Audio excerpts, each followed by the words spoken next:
Ranking every home movie's film. Film or video. It's not video, film.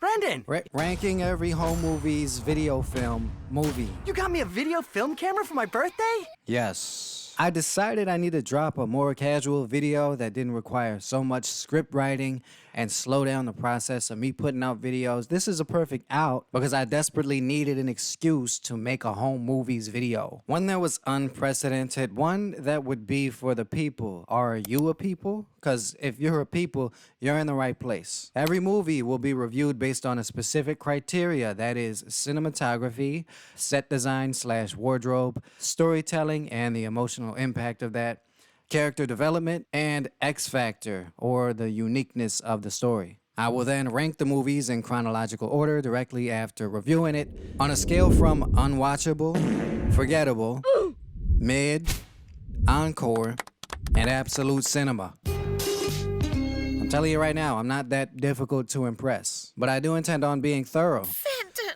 You know what, Mom? What, honey? I don't love you anymore! Oh, Fenton! Just to preface, if you've never seen home movies, every single one of the movies is directed and written by Brendan Small.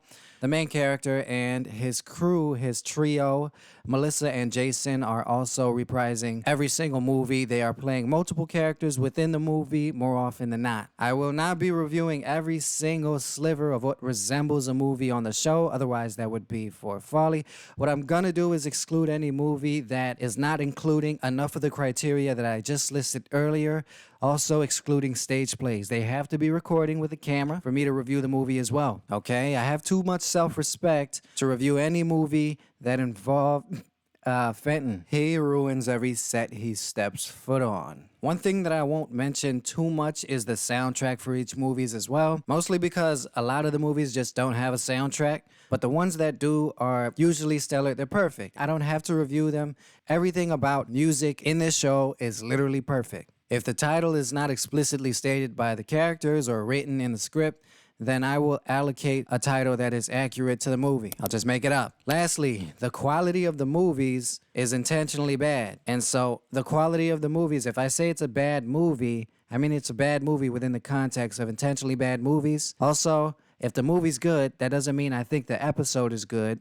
Or if the movie's bad, that doesn't mean I think the episode's bad. We're reviewing the movies mostly outside of the context of the episode. If I had included the details of the episode in every review for the movie, not only would this video be 4 hours long, but it would also be 4 months too late. But if I can get this video out within a month, I'll be really happy. You could be anywhere else on the internet, but you're here right now watching.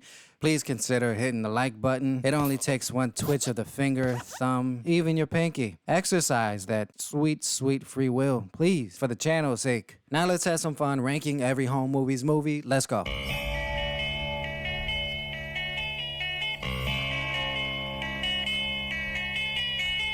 Episode 1, Dark Side of the Law, Part 1 and 2. Dark Side of the Law was hard to include in the list because it really is not a complete movie. It's a trailer. It's a set of 2 trailers, one for the first original movie and then the next for the sequel. It's about this cop who thinks he's above the law, but he's not. It's called the Dark Side of the Law. In a world. Turns out your old partner is gone dirty. Gone mad. He's gone Dirty?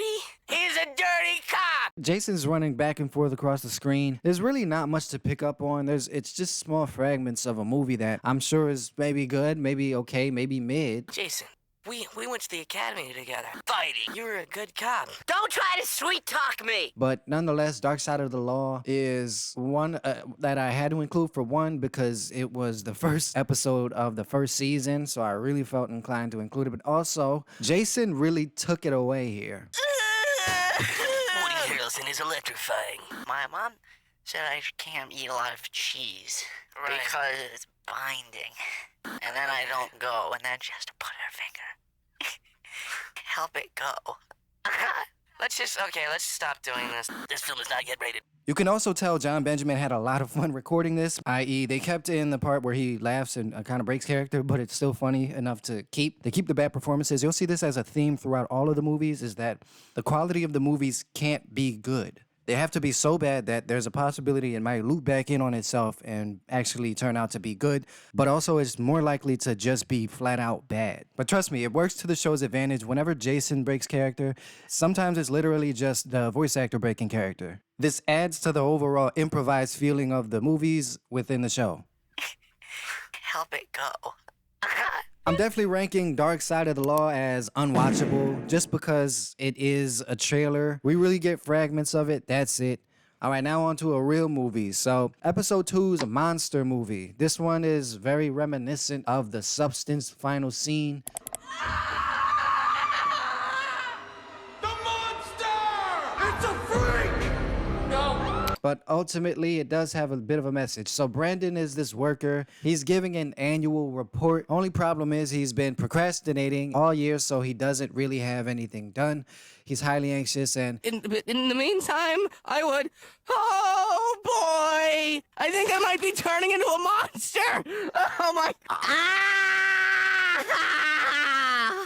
I'm a monster! Help! I think Jason does a really good job. I like how his eyelids are taped down, the pencils sticking out of his mouth like fangs. They really do add to the overall characterization of the monster. Even though his transformation renders him hideous beyond recognition, I, for one, find the monster to be quite relatable. Excuse me, monster coming through.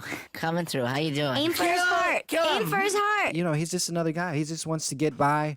Only the military is already on him. He has all 5 stars. I don't think he's going to come back from this. Maybe you should look at yourselves before you take it out on me. I'm just one monster. And when I'm gone, you'll remember me.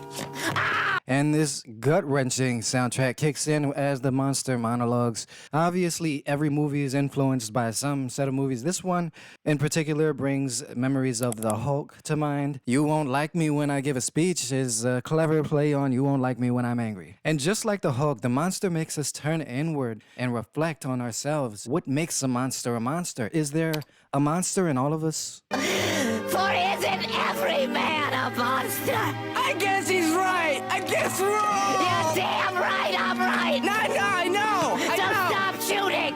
Okay, hey guys! Don't you realize that if you stop now, I might be able to get surgery? I mean, the guy just doesn't want to work, and so naturally he turns into an anti-work golem. I've met plenty of people like that. Should this be punishable by law? No, the answer's no. Oh, for God's sakes, tell him to stop! I'm trying! I mean, hello!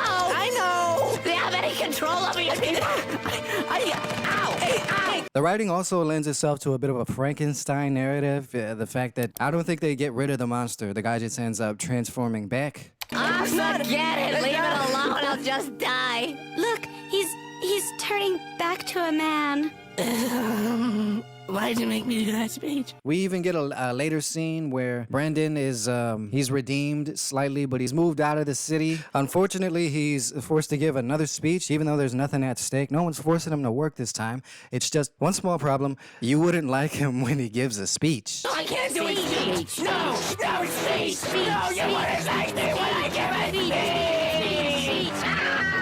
Ultimately, this one is gonna rank pretty high for me. I like the monster movie. I think it deserves to be in the encore category. I would rewatch this for sure. It's a bit of a tearjerker when you least expect it.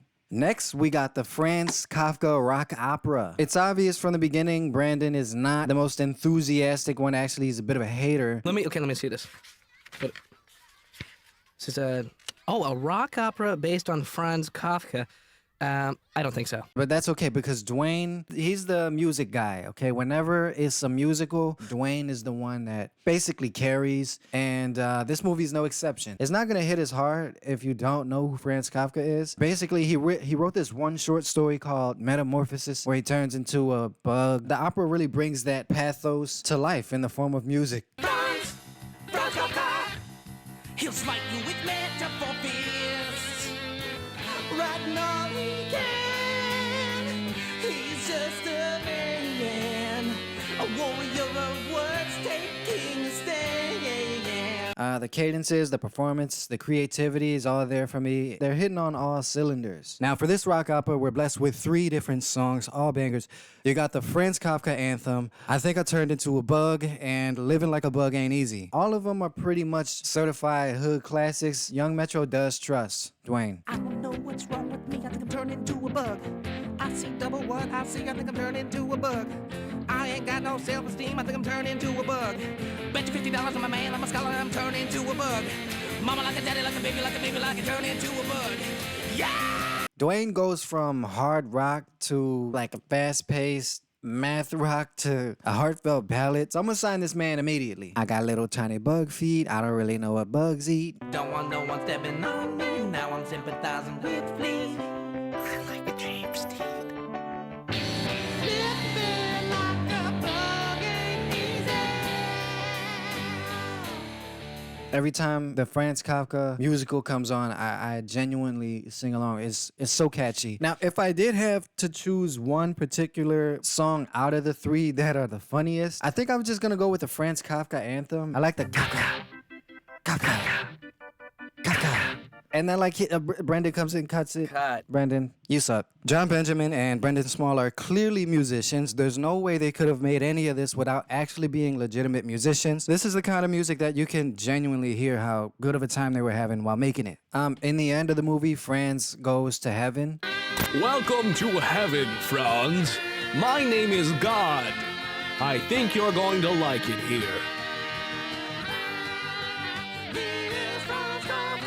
This rock opera is flawless, okay? Absolute cinema. Let's get into episode 7's biopic of Melissa's grandfather. So there's 2 versions of this movie. One that is supposed to be a joke and the other one that's supposed to be taken serious. I can't take either one serious, but I do know that the one that is supposed to be a joke is a complete defamation of her grandfather.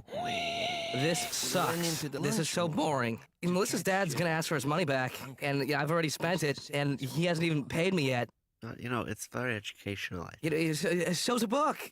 I can't have my name attached to something like this. Brendan is getting paid by Melissa's family, specifically her dad, to do this biopic and honor him on his birthday. And what does Brandon do? He turns around and makes a mockery of a very honorable man. I'm sure he must have had a life that was filled with great material that Brandon had to work with. It's just too bad Brendan doesn't have the attention span to put something together that's respectable. I'm a little teapot, short and stout. Turn it off, please. Brendan, is this some sort of joke? Yeah. So Brendan is given a second shot, and what he does with that is good enough to get Melissa's forgiveness. Her grandfather was essentially a World War II veteran, so they have a couple scenes involving that. This is probably the best part of the movie, technically speaking. I love the tank that Jason's in and rotates on top of what looks like a sandbox. It looks very makeshift, but it works. We get maybe 1 or 2 quotables from the movie. Action. Brendan, I forgot my line. Okay. Just say, come back here. All right. Come back here. Come back here. That's great. Jason tries his hand at improvisation, but with his lack of knowledge of German history, he botches it, but I think that it's cool enough to keep in the movie. Ich bin ein Berliner. That's pretty good. Maybe we should just try some more makeup and. Ask not what your country yeah, can do. that's not so much German, Jason. Ask what you can do for your Right. country in German. In German. And Jason also plays a very key role in playing as Melissa. I don't know why they didn't have Melissa play this role. His granddaughter is brought into this world. Wow, feed me, change me. This is my proudest moment, the birth of my granddaughter. And he looks so precious. How expansive is Jason's acting ability? Can I go on a tangent? Okay, just a moment ago, we were watching Jason portray an SS soldier speaking fluent German. Now he's a sweet newborn baby girl. Somebody hand this guy a Golden Globe. So, what'd you think, Melissa? I think you just don't get it, do you, Brendan? I mean, Whoa, what? I'm just kidding. I thought it was really good. I really liked it, Brendan. Obviously, the movie's received a lot better in the second version because he sticks to a more realistic script. It was such a bounce back from the original screening at his birthday. Honestly, it was breathtaking. Dad? That was the biggest piece of... Dad. Whoa, I feel like I've been hit by a truck. But that doesn't take away from the fact that it's a historical drama and a biopic, which I oftentimes find to be extremely forgettable. Episode 8 includes a movie specifically made for the acting class teacher. I'll call it acting chops since Brendan has to prove to his teacher that he has the capability.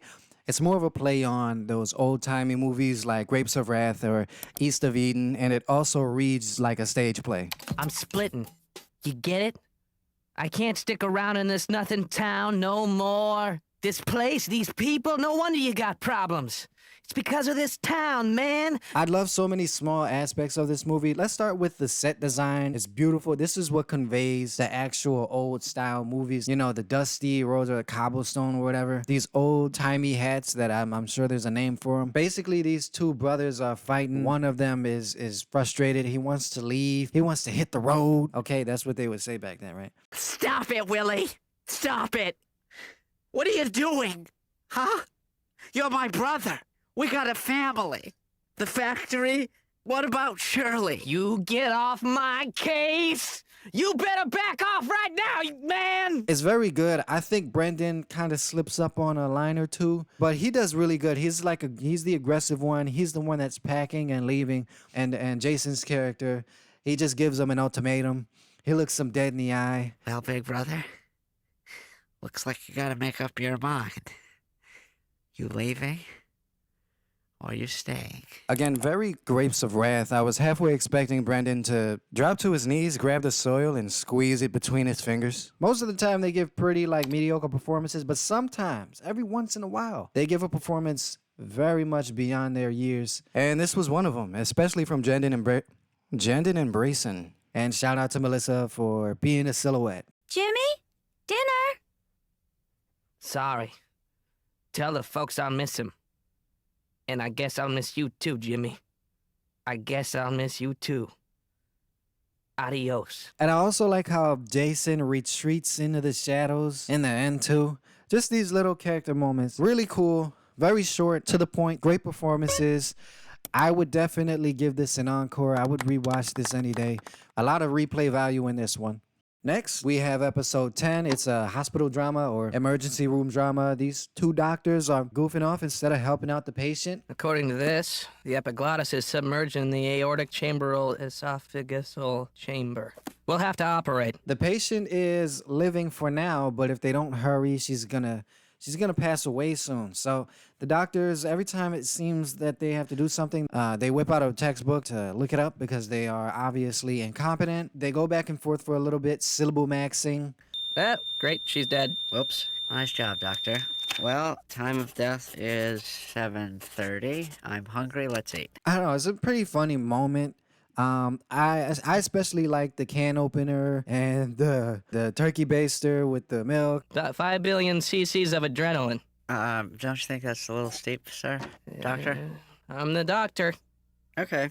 I'm alive! Oh, good. We'll bill you later. I don't really get a sense of story from this. It's basically two doctors goofing off. This movie is pretty remedial compared to the best of what this show has to offer, but I'll spare it by ranking it mid. Episode 11, we have the Marble PSA presented by Spiky, the sock puppet. Hi, I'm Spiky McMarbles, and this is my nose. And when I'm feeling lucky, I use it like a hose. This one is prompted by the A-plot because Josie, Brandon's baby sister, shoves a couple marbles up her nose. She's got to go to the doctor and get them yanked out. She turns out fine, but the crew decide to create this, infomercial for the kindergartners and pre-K or preschoolers or whatever to make them, not put marbles up their nose. It's really simple. It's overwhelmingly simple. Dr. Teachum, is Spiky stupid because he puts marbles up his nose? Yes.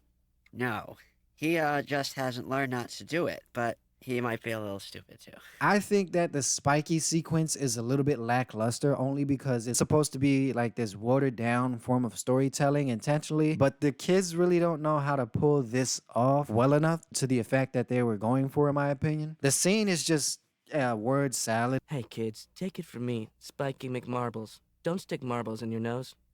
Bye for now. Bye, kids. Bye. Bye. Bye. Bye. Bye. Brendan, this has got to be the worst movie we've ever. It goes in one ear and out the other, but what doesn't go in one ear and out the other is Dwayne's guitar solo.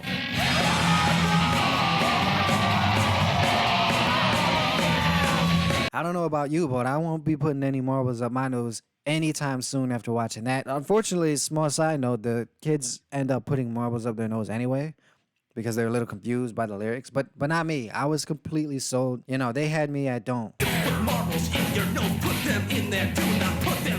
So tell me, at what point did you get the urge to stick marbles into your nose?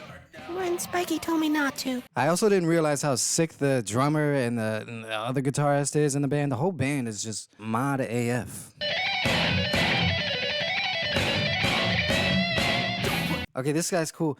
Maybe this is a little bit over the top for kids. The death metal seems to be a bit aggressive, but the music is on point. Even though, like, Dwayne pretty much carries the whole thing, the gang brings it down a considerable amount. So, as much as I can't stress enough, don't put marbles up your nose, I'm gonna have to rank this as forgettable. Episode 12, we are blessed with another musical, and by God, we're getting out the cul-de-sac with this one. So this movie has everything to do with the A-plot. They don't always necessarily have to relate directly to the A-plot, but this one, Brendan happens to get hit by a car when he's driving in the middle of the night on the opposite side of the road for some reason. Real dunderhead activity, but what I will say is Brendan is a victim at the end of the day, and he should be treated as a victim. He's just a kid, okay? Brendan is, I think he's like 8 years old. I'm glad he survived. He's such a stupid little kid, but he's my stupid little kid. So how's Brendan gonna finesse his way out of this one? He takes Coach McGurk with him to court, which I think probably made it a lot worse. Taking McGurk to court is like trying to put out a fire with hand sanitizer. And the judge is trying a little bit too hard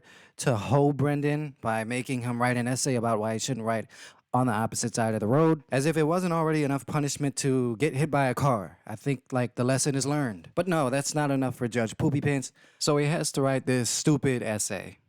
Hello, Your Honor. As you can see, I've decided to make a video essay in place of a written essay. And trust me, this will be better, because my penmanship is atrocious and my spelling is terrible. The dramatization of Brendan's bike accident might be a little bit over-embellished. We should run over some children. Yes, let's go children. Yeah, look, there's one riding towards us now. Well, put your seatbelt on. Let's see what this baby can do. But I'll tell you what wasn't over-embellished. Jason's car sound effects. And the car itself. Look at that cardboard car. Okay, it looks equally lethal and funny at the same time. Art imitates life.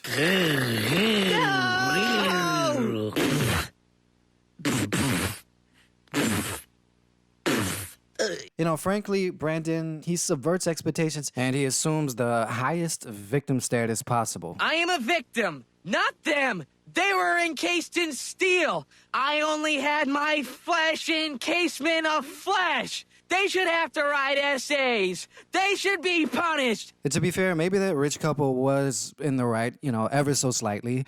However, we're definitely not on their side because Brendan releases this sick musical. I love the lyrics of this musical. Don't kill children. Don't run them over. Let them live their lives and let them get older. I think that's a message we can all get behind, right? Hit it, boys! Don't kill children, don't run them over. Let them live their life, let them get older. Don't kill children, don't run them over. Let them live their life, let them get older. Brandon's wrong. He didn't do anything wrong. He was riding his bike. They tried to take his life. I don't care if it was a mockery of the court. If I were on the jury, I would absolve him of all criminal charges. I'm completely sold on Brendan's victimhood. Put those rich people behind bars. I'll be volunteering for jury on retrial encore. Here we are, the season 1 finale, and the movie is Fat Her. Who is she? Just some woman. Is it because I'm fat? No. In fact, she's fat too. Well, where is she now? I don't know, but we're safe here in the country. She'll never find us. Found you. Ah! She found us. You said she would never find us. But that's not her. Classic tale of an affair. There's a husband who's obviously cheating on his wife, but he confesses and he's confronted by someone who actually isn't the mistress, even though she fits the description conveniently well. We then get another scene where he's meeting up with this guy in a shadowy, dimly lit intersection. He's a writer of some sort. He has the ability to write an article to take down the president of the United States. This is giving a little bit of like 3 Days of Condor, maybe a little bit Wag the Dog. So you're saying that if I wrote this story, I would bring down the most powerful man in the free world? You mean Mel Gibson? No, I mean the President of the United States of America. I want to thank you for all your help on this. And the American people will thank you too. I hope not all at once. That would be really loud.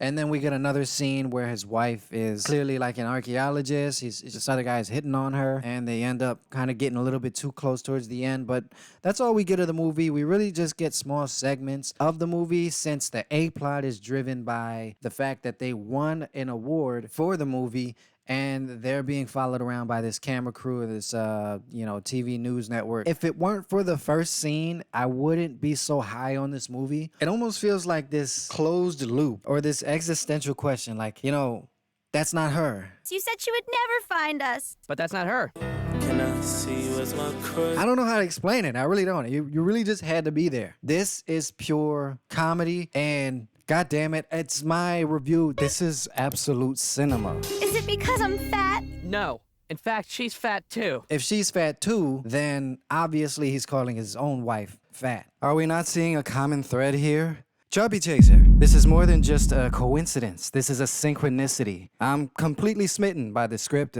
I don't know if I'm overrating it, but what I do know is Jason's overweight. Found you. Ah!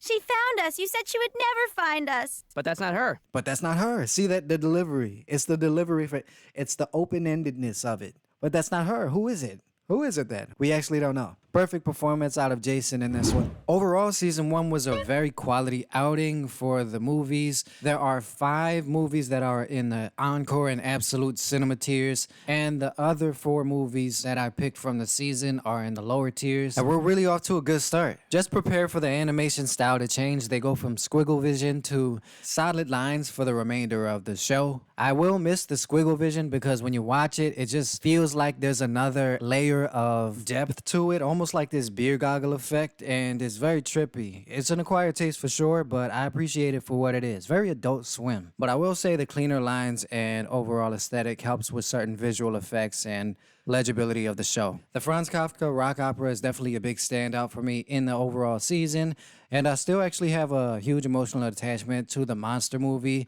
The over-the-top soundtrack is what makes it unique, even over the future more well-polished movies. But I won't hold us up any further. Season 2, here we come.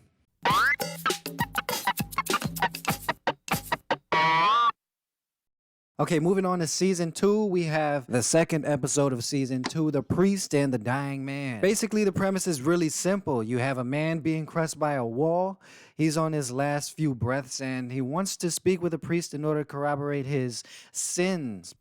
Trying to reach my wallet. Oh, no, my son. Last rites are free. Since when? Since always. Let me give you something at least. No, it's really not necessary. Please, let me just... Well, anything you could spare the church would be greatly appreciated. The priest is definitely in a hurry. Although our main guy's life is ending, the priest's day has just begun. He has a couple more errands to do after this. In a way, this character kind of reminds me of the guy from Holy Motors, especially because the bike, later on you'll see, has the flag on it that says Holy Rollers. And then I thought of Holy Motors, how the main character is constantly swapping between occupations and changing hats. It's a surrealist type of film. And if anything, this priest is surreal in his absolute disregard for this guy's final moments. Is there anything, my son, that you would like to confess before you die and go to hell? What? Heaven. Sorry. Forget it. I'll confess. All right, hit me with it. Chop, chop. Obviously, the wall being the main set piece is made out of cardboard, so it's kind of funny how when Brandon just shifts around and stuff and moves his arm, so does the cardboard wall that's supposedly killing him. That's pretty funny. Apparently, the guy steals from charity. Okay, this is not good. And the priest is supposed to be, the keeper of those secrets, except he immediately turns and yells to someone in the distance what he just heard and gossips about the dying man right in front of his face. This is the first hint to the actual plot twist of the movie. You're kidding. No, I'm afraid I did. I was young, naive. I really didn't know. Hey, everybody! Whoa. Guess what? What are you doing? This guy steals from charities. Please don't. I know. Please don't do I that. couldn't believe it either. Please don't do that. We never got one like that. Hey, please. All right, I'll check you later. It seems like the priest is a bit of a narcissist. And then eventually it does come out that he's actually not a priest. I think he says he's like a rabbi. But it's like laundry day. He's down to his priest outfit. Actually, I'm Jewish. But I thought you were a priest. Yeah, I do get that a lot. Yeah, but you're dressed like a priest. Yeah, it's laundry day. I'm down to my priest outfit. Look, buddy, I got a split. Hope everything goes well with the wall slowly crushing you. Anyway, I'm assuming the man dies off screen, but he's got to go. He's got to skedaddle. I don't know where Jason got his pink feather scarf, but I tell you what, he earned that one with the performance. This is definitely Jason at his best. The character that Jason is in this one, I feel like it's really more similar to his actual personality, which is, the flamboyant type. Yeah, this is probably the most simple plot and character development or lack thereof is really feeding into the more comedic side of the story. I think it deserves a pretty high ranking though. When all said and done, I think it deserves an encore. I could watch this over again for sure. Encore. On to episode 3 of season 2. We have the divorce court movie. This one follows a couple that are getting divorced. And for some reason, the husband hires his wife to be his divorce attorney, or his ex-wife, I guess now. All of a sudden, out of the ether comes a man who is desperately interested in his wife, and he lays it on pretty thick. I overheard that she's single, and I just wanted to let her know that I'm rich. Really? You're a millionaire? No, I'm Richard. Oh. Does Mama like what she sees? Yes, I do believe she does. Okay, that's where I draw the line. Obviously, this turns into a squabble right in the office. They unsheath their swords like gentlemen, and they duel. Take this! All right, but only in exchange for 2 of these. I'll take those and raise you this! You don't have change for 3 of these, do you? No, I don't, but does my butt look big in these? This is one of the best lines of home movie history, in my opinion. No, I don't, but does my butt look big in these? The ex-wife kind of watches in glee, very attentive for some reason, doesn't care who wins or loses. She's just there for the entertainment value. It turns out these are a couple of sweats. They try so hard that the swords break, and they have to resort to a verbal battle of jazz. Bring it on, Daddy-O.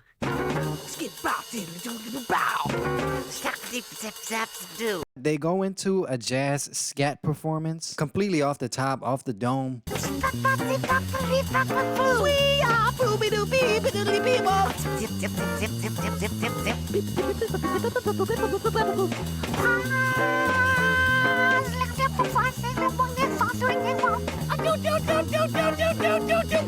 Not only is this extremely rewatchable, but it's absolute cinema. And just at the end when they cut the movie off, because they're just doing a viewing together, Brendan's like, this is horrible. Melissa said it's a little bit alternative, which I tend to agree with. Jason thinks this is an alternative to good. Oh, this is horrible. I think it's alternative. Yeah, it's an alternative to good. But I don't have to agree with any of them. They are all their worst critics. Sometimes they're right about it, but sometimes they're dead wrong. This is doo dabity doo absolute cinema. Next, in episode 4 of season 2, we have The Blind Date. This one is very interesting because I could have excluded it from the list simply based on the fact that they went over at least 31 takes. The skit and the plot of the episode kind of merge into one. The plot is about these two people who are on a blind date. I mean, self-explanatory. And the waiter is constantly interrupting them, but not because that's scripted. It's just Jason keeps going off script. A lot of improvisation from Jason, very much unnecessary, but to the effect that it's completely hilarious. What was your order? We ordered the chicken. We had chicken. 2 chickens. We already have them. Oh, right. Jason, Gotcha. you're not supposed to come in yet. All right. That must be at the wrong table. Action. Would you like to move in with this chicken? Well, I think so, but, first I need to know how the chicken feels about me. Do you have any ideas? Oh, I think this chicken would be very happy if you saw your... Complimentary 3-bean salad. So after a while, he kind of breaks them down psychologically, and he makes Brendan switch roles. So now he's the guy on the date with Melissa, and Brendan is the waiter. And what do you know? He's berating the waiter now. So this is This is Fun Times with Jason. This is Jason, actually. That's funny. More water. I asked for more water 20 minutes ago. How come the service stinks here? I'm trying my best, sir. Well, your best ain't really that good, is it? Baby, let's get out of here. I'll bring the check. You know what? But one thing I will take away from this movie, not that the characters get a chance to develop or the storytelling is anything like resembling a 3-act structure, but Jason and Melissa do have better on-screen chemistry than Brandon and Melissa for sure. Which is weird because Jason and Melissa do not get along. Jason is a big-time contrarian, if you haven't noticed by now. Anything Melissa says, he'll go out of his way to disagree with it, but for some reason, when you don't like each other, but you still have to find a way to work together, sometimes it makes for a better product. Let's leave without paying. Now let's rob a bank. Okay. After saying all those good things about the movie, I can't really rate it too high because Jason, frankly, ruins the movie for the sake of his own ego boost, but it's not necessarily unwatchable. What it is forgettable, except for the sizzling fajitas. Yeah, tell me about it. Sizzling fajitas for the both of you. Season 2, Episode 7, All's Pharaoh in Love and War. Melissa plays the Pharaoh, and she's obviously the entitled, bratty queen that she deserves to be. Good morning, my dearest dear. How lovely you look over there. You were supposed to wake me, and you didn't, and I overslept, and now I'm gonna be late for everything, and it's all your fault. And Brendan is nothing but a simp. Maybe king or husband. I don't know what he would qualify as because I'm not an Egyptologist. But I can tell you that Jason is doing a mighty fine job fanning the flames of the Pharaoh's rage. Well, Also, in the middle of the scene, the grapes disappear and Jason's face is covered in grape juice. Nice touch. So basically, this is another one of those movies that really is just mirroring the A-plot, which is Jason dealing with his dad and the fact that he has a new stepmom, but he wants to step on the whole relationship and trying to like almost propagandize his own dad. His dad's watching this. Obviously, Melissa does a really good job at being a jerk. I think she's exceptionally good at playing authoritarian type of roles. She doesn't get them often, but when she does, she tends to show out. My day is ruined. Don't let a little cloud spoil the sunshine, cupcake face. One of the cooler moments is when the Pharaoh realizes that her servant is using a towel that she specifically told him not to use. So she grabs it and whips it off him, and he spins like a Beyblade. And did you use my red towel? Oh, I'm sorry, Tulip, honey. I must have forgotten.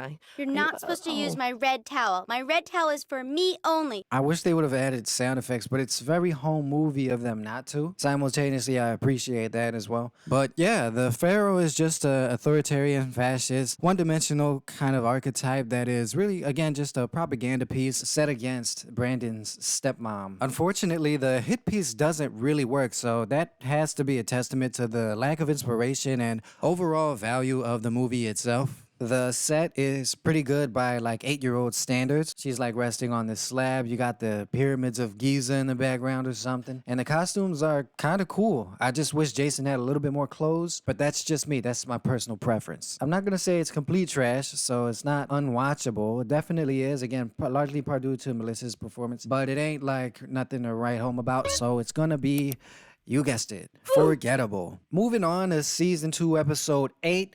The king is shrinking. I think this is a play on words with like king and shrinking. You're shrinking, my king. Hey, what's that supposed to mean? We didn't know how to tell you. This one is actually like impressively layered as far as storytelling, especially since we're comparing it to the other movies. This one is really cool as a concept. I just want to give them credit for giving us these set pieces that allow us to suspend our disbelief of the king actually shrinking. And I remember a time when you didn't have to use that stool.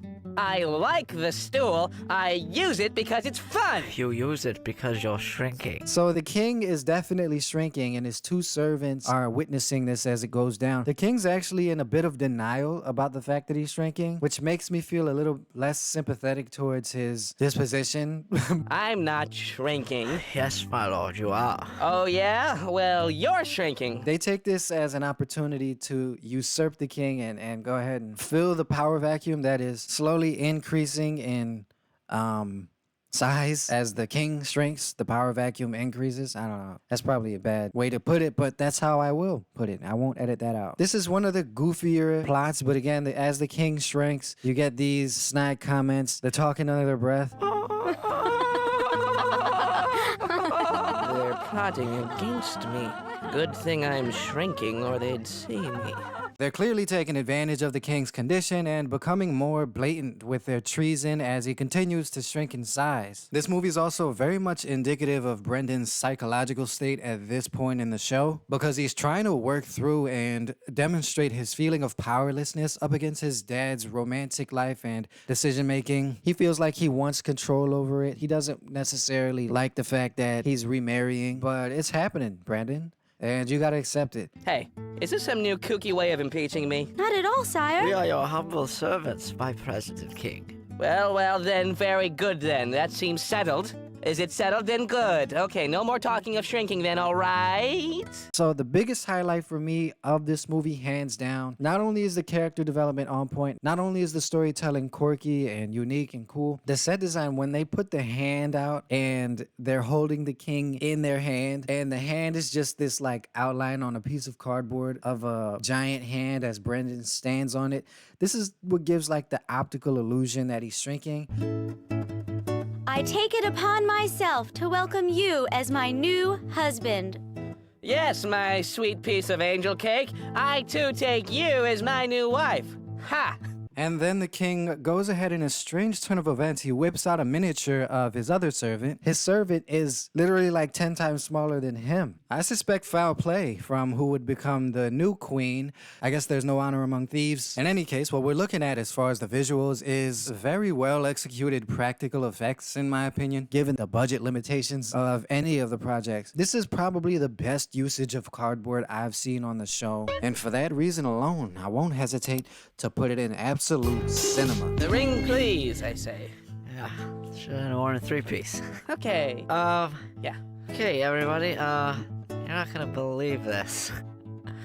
Season 2, Episode 9, Diamond Heist. The movie starts off with Amelia, the daughter of a very rich man who is being blackmailed. But for now, Amelia's having a really hard time keeping her inner monologue on the inside. Good night, Dad. Go to bed. Good. Ooh, what beautiful diamonds. Now I just have to get these to the hotel before my father knows they're missing. Please forgive me, Father. What? Are you talking to me, Amelia? Her dad is exceptionally gullible, so this diamond heist goes off without a hitch. And by without a hitch, I mean, wow, does her dad have the impetus to ask and question whether or not she's stealing from him, but he lacks the wherewithal it takes to realize the fact that she's deflecting. What bag? The bag in your hand, right there. Oh, this bag. Just stuff. Go to bed. Okay, I'm very tired. Good. But first, I want to check on my diamonds. For what? You're right, let's go to bed. I like this set. I don't know how they actually pulled this set off. Usually there's a lot more cardboard involved with the sets, but this one is extremely ornate. Eventually the dad lets her off, so Amelia heads over to the next filming location, which is going to be a hotel. For some reason, they're having a field trip to the hotel. Don't ask me why. That's a matter of the episode, not the movie. So this really gives it like a more traditional and serious feeling that they're shooting in different locations that aren't Brendan's basement. I've got the diamonds. Now give me back the pictures, you blackmailer. Not so fast, Amelia. Give me the pictures. Well, that's slower, and it's very funny, and I like a gal with a sense of humor. And in possibly one of the most disorienting reveals of all home movies ever created by them, the cowboy turns out to be in disguise and is actually Amelia's fiance's twin brother. So not only is the disguise as thin as his cowboy mustache, but he quickly switches to his normal voice, which is, white collar accent. I don't know what a white collar accent is. I just came up with that in real time.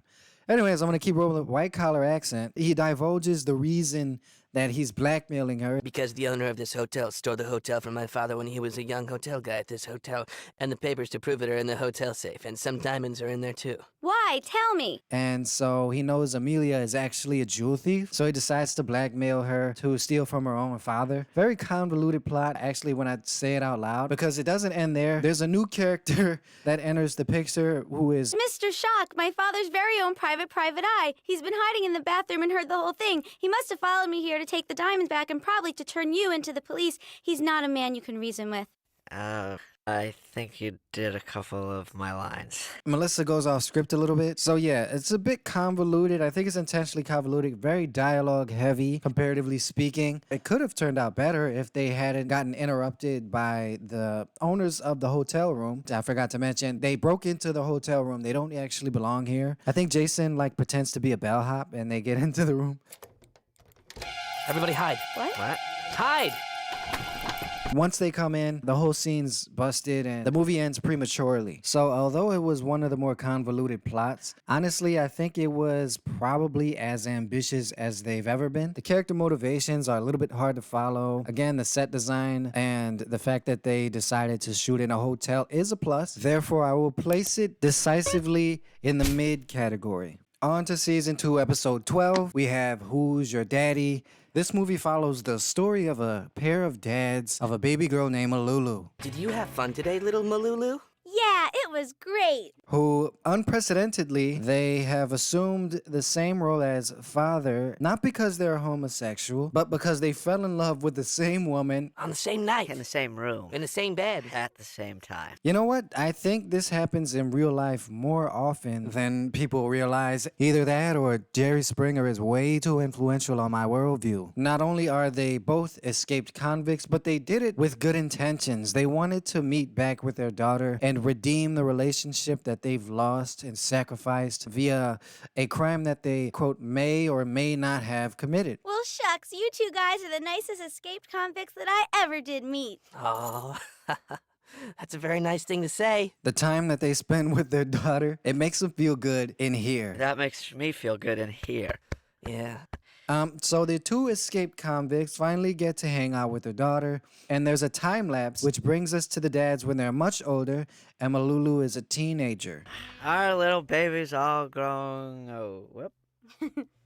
Somehow the dads are still escaped convicts who are chained together. Yeah, you'd think we'd at least be unshackled by now. Yeah, you'd think so. If I had to guess, they probably were chained together even before they were incarcerated, because that's how they fell in love with the same woman on the same night in the same bed. At the same time. That's the only logical conclusion I can draw. And just by virtue of them being chained together and having absolutely no personal boundaries, they try to chaperone Malulu on her first date. And Malulu is, she's in her rebellious teenager stage. She's really not going for it. Well, that's a good idea. I know. No way! You're escaped convicts. That couldn't possibly be more uncool. I hate both of you! That's our daughter. But as an appeal to Malulu and trying to convince her that they want the best for her, they finally introduce her to her mom. They drop the mom bomb. We searched all over the earth, and we'd like to introduce somebody to you. Yo, mama. Your mother. Mama? And then actually Brendan's mom bombs and ruins the end of the movie, so they cut it there, and that's all the movie we get. You know, two fathers is definitely better than one, so I won't say that this story is completely without merit, but it definitely is lacking in the logic department. Not only that, but the end was quite inconclusive. We don't really get a wrap up on any of the characters, even though we do get a nice time lapse. I think this is the only time we get a time lapse in any of the whole movies, so I guess brownie points for that. But the whole saga does seem just relatively disconjointed. With that being said, it's gonna be pretty forgettable deep down in here. That makes me feel good in here. Yeah. Now we're closing in on the season 2 finale, Dragon Mistress. I usually like periodical piece films when they take it back in time to medieval or the 80s or the 70s or whenever. This one takes it way, way back, like your dad's hairline. And we're in ancient times where dragons exist. This is a fantasy theme. I think this is their one and only fantasy movie, and I appreciate the quality of execution. Check it out. I'm not as magical as much as I am a landstander.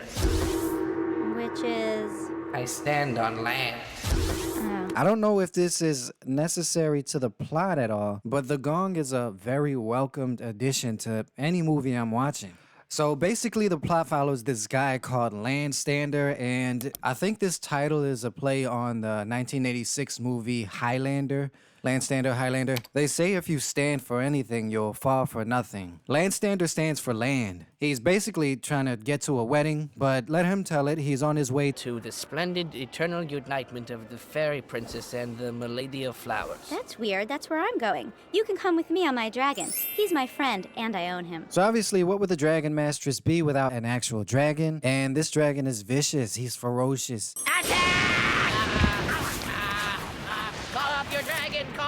In a moment. The dragon suit in this movie is some of the best wardrobe we've seen on the show.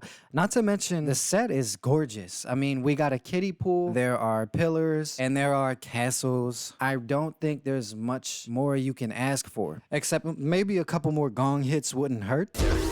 Frankly, anytime, I think I said this already, anytime Melissa is in the role of like a position of authority type of character, she knocks it out the park, and this movie is no exception. You know, while she's braiding her hair, the dragon is going to town on Landstander. I believe he's giving him what's called the chew toy treatment. Call him off! Okay, dragon, stop!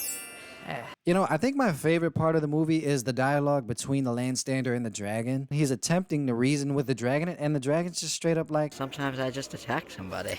It's not you, pal. It's me. But later in the movie, we see the dragon kind of becoming a little bit resentful towards the Dragon Mastress. She's actually reckless with her powers. She doesn't have any regard for anyone else's life or well-being but herself, including her own beloved dragon. At the end of the movie, Landstander just keeps on yapping. Dragon Mistress gets fed up with it really quickly. And you know what they say, use it or lose it. So she sticks the dragon on Landstander once again, even though all he wants to do is stand on land. It's so strange that I could have willed the Shut up, Landstander! Just stand there. Hey, why are you... Dragon, attack! I just want to stand on land.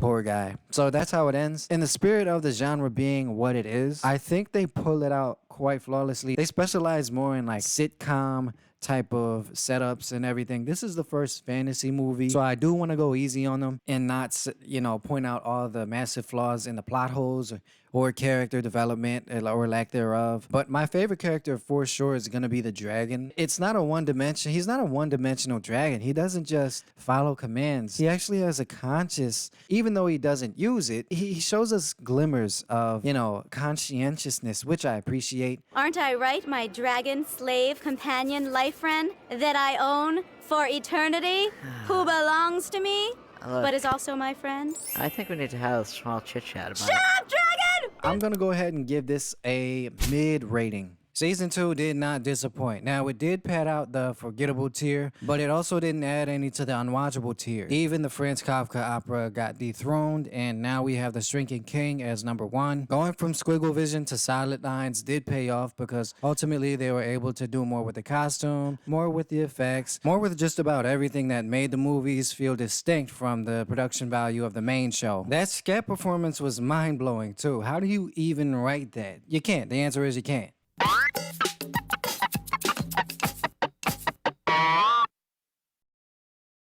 We're kicking off season 3 with some scurvy, anchors, and away we go. It's about 3 sailors on shore leave, and the captain is tossing them around like rag dolls. There's not much to the plot except for a little bit of nautical nonsense, and there's a bird. I'm gonna name you Scurvy. Arr, feels good to be off that rusty boat, eh, you stinking vermin? Yes, sir. The set design is really detailed. I think in season 3 especially onward, they start to kick it in a high gear as far as the production value indicated by Melissa's oversized sea swag, and this is just a small glimmer of what they have to offer. So like I said earlier, when Melissa is playing a character that's in a position of authority, she does really well in my opinion, and this is no exception. I mean, she puts paws on these guys. What do you want to do for fun, mateys? I'd like to do some sketches of birdlings. And I wouldn't mind checking out some antique furniture shops. That'd be fun. Yeah. And I'm enjoying it. I think the main takeaway of this movie is probably gonna be just a study on hypermasculinity, or specifically on Melissa's masculinity. And especially with pirate culture, they either take what they want or get taken advantage of. There's no in between for these mateys. What a couple of liver-lilied sissies. I got a better idea what we can do. With this being one of the shorter films, I'm gonna go ahead and rank it as mid because it's not exactly unmemorable. I mean, who could forget this scene? Let's punch out some scumsuckers and get drunk and pee out the window. And then let's seduce women. Lots of women. There's really nothing to the script at all, and but I do enjoy her beating the piss out of them and scurvy. How's about I beats the piss out of ya? Arr! Take that! Can I talk to you for a second, Melissa? Uh-huh. Now let's move on to season 3, episode 2, Innocent but Proven Guilty. We start off with 2 detectives or undercovers in what it seems to be the most elaborate cardboard car of all time. I think they have like 2 or 3 cardboard cars throughout the whole show. This one has to be the most souped up cardboard car. The first scene seems to be in black and white, which I appreciate the most. This is more of a noir film, and we have the privilege of listening in on the conversation between Detective Winooski and Mulligan. Slurp. Slurp. Slurp. They finished the coffee. Slurp. Oh, they finished that coffee. Slurp. My head is spinning. They go back and forth about zeroing in on this suspect. Winooski is deeply in love with Mulligan. Or no, Mulligan is in love with Winooski. The reason I'm confused is because Jason and Melissa take it upon themselves to swap roles for some reason, but then swap back. Okay, so I'm a little bit fuzzy on who's who. Okay, now I remember. Melissa is Winooski because her husband is leaving her. So Mulligan has to make a move on her. Pucker up, Winooski. Not now, Mulligan. And besides, I'm not interested. We've got a job to do. Ouch. Rejection. One of the most iconic lines, in my opinion. I'm sure I'm going to say that multiple times throughout this video, but just trust me when I say. Pucker up, Winooski. Winooski flees the vehicle and proceeds to bash Mulligan's head with a door. This is real. They do all their stunts, and this is something that I take into consideration when ranking these movies. Are you Mr. Dumper? Yes. Book 'em, Mulligan. All right, sucker.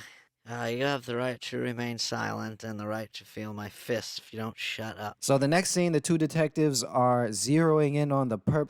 His name is Dumper, which frankly is the funniest name they could have come up with. He doesn't dump anything in particular, at least not in this movie, but I'll leave the rest up to your imagination. But I'm innocent. That's what they all say.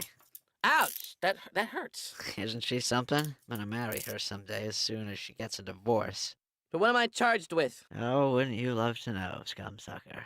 Why are you being so mean to me? Dumper is innocent, but he's definitely proven guilty. So there's this dichotomy with the script. It's actually conflicting. It's actually mind-numbing how complex this script is. I just watched Inception and Tenet back to back. I wasn't as nearly conflicted and confused by the script than I am now with Innocent but Proven Guilty. That's how layered this is, okay? Christopher Nolan, eat your heart out. Bravo, kids. Bravo. Thank you very much, Mrs. Thanks. Whatever your last name is.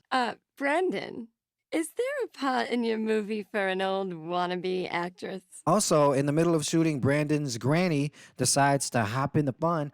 She hasn't had fun in a while. She wants to get involved. She wants to, feel young again. No. Oh, come on. It looks like fun, and I haven't had some real fun in a long time. Okay, you can be the landlady. And she does, I'll tell you what, she does a really, really odd job. I wouldn't say good, but I will say odd. You know what it's like to be lonely, don't you, detective? Yeah. Why are you touching my chest? What page are we on? Cut. So then we get to the final scene where Dumper is booked. He's in prison. Okay, he's counting the notches on the wall with his cellie who's lifting a cardboard dumbbell. So, what are you in for? Nothing. Right. I didn't do anything. Complaining only makes it worse. You gotta play the hand you're dealt, kid. Yeah, but I actually really didn't do anything. Well, then you should scream your head off. Dumper's landlord comes to visit him. It seems like his landlord was really caping for him, really trying to, keep him from being jailed at first. But all of a sudden, everyone flips on Dumper, and apparently this was just an elaborate scheme to get Dumper to confess. Landlady, please get me out of here.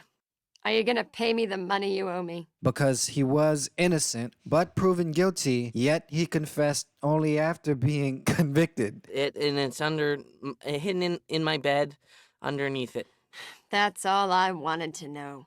You know you're even stupider than you look, Dumper. And Jason has a mask of Jason just with a face tattoo. Or, no, that's a scar. If this episode was made in 2026, he'd have like 10 more tattoos and they'd all be on his face. They definitely have a plug for the advanced mask technology, the deep fake stuff. Mulligan, Winooski, the detectives? That's right. So you guys are undercover. That's right. All right, so when did you change the script and not tell me? It was Doris's idea. Cut. Nonetheless, this payoff was worth it. I think that the addition of Brandon's granny was a plus. And even though they went off script, this is one of the most satisfying movies to watch. Just because I didn't know what was coming up next. I didn't know what to predict. I mean, I knew he was innocent but proven guilty. But just like in true thriller fashion, we didn't know exactly how the sausage was made until the end, where we're given the final ingredients, which were improv. Also have to mention the design of the jail itself. It's so elaborate.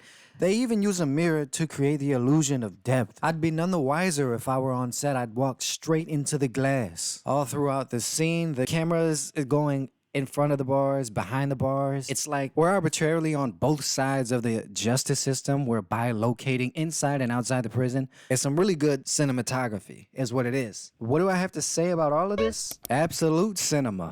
On to season 3, episode 3, the two cowboys, the two fat cowboys, the two fat boys. They're mostly fat and less so cowboys. Not only are they fat, but they actually get fatter upon every reshoot. It's just two cowboys laying on some hay, complaining about the heat. Yeah, real hot. Hot as they come. Hotter than yesterday, and the day before that, and the day before that. It's like every day we stay here, it gets hotter. Hotter and hotter. Hotter. Hotter. I got nothing else to say about this one. Two cowboys on a ranch. The reshoot was a disaster. The performances are phoned in. It's hot out here, eh, Mason? Yep. Don't get much hotter than this. Do it. No, it don't. What I do like about this movie is the establishing shot where the sun is rising and you see Jason scooching up a piece of paper with a little sun on it. That is what I call making it work. But just like the chips they're scarfing down, this is unwatchable slop. Next, we have the scariest, most disturbing movie so far, hands down. Season 3, episode 5, Prescott's Nightmare. Prescott, an aristocrat-looking kind of guy, is being haunted by the ghosts of his past. He manages to bump off a few peers of his named Stella and Wayne, and they're coming back for revenge. Oh, they got a lot up their sleeves and under their skin. Stella? No, you're dead. I buried you myself. Well, I guess you didn't hear the latest dirt on me, Prescott. I'm back. No! I have to admit, I'm quite impressed by this one. It's very short, comparatively speaking, to most of the other movies, but for how short it is, it's definitely very impactful. I think brevity just works for the horror genre. Shock factor and jump scares mostly come down to timing and the way Stella just... Or perhaps you'd rather be pushing up daisies in the garden with me, Prescott. I like the puns of it all, and I also like the costume design. I can't find things to dislike about it. Honestly, I don't have any real critiques for this one. It's one of those things where you have to give credit where credit is due. I must say, I am particularly impressed by the snot rockets with the little goldfish in them. I am dead, and now you will be too. Once again, Jason does his own stunts. No animals were harmed in the making of this movie. Regardless, that is some good practical effects, and even better practical effects when Stella literally removes her head and it's a skull. How do they even achieve this? Like I said, from season 3 on, they really pushed the boundaries of practical effects, even in terms of real life Hollywood. How would they even achieve this? I don't know. And you know what? I don't even need to know. But the one thing I do know, this movie is absolute cinema, and the audience will need a change of pants. Season 3, Episode 7, An Affair to End With. This is one of those movies where the title really tells all. There's not much left out as far as details of the movie. If you've ever seen Memento, then you know exactly what's about to happen. The movie's about to play on loop backwards. I can't find Ginger.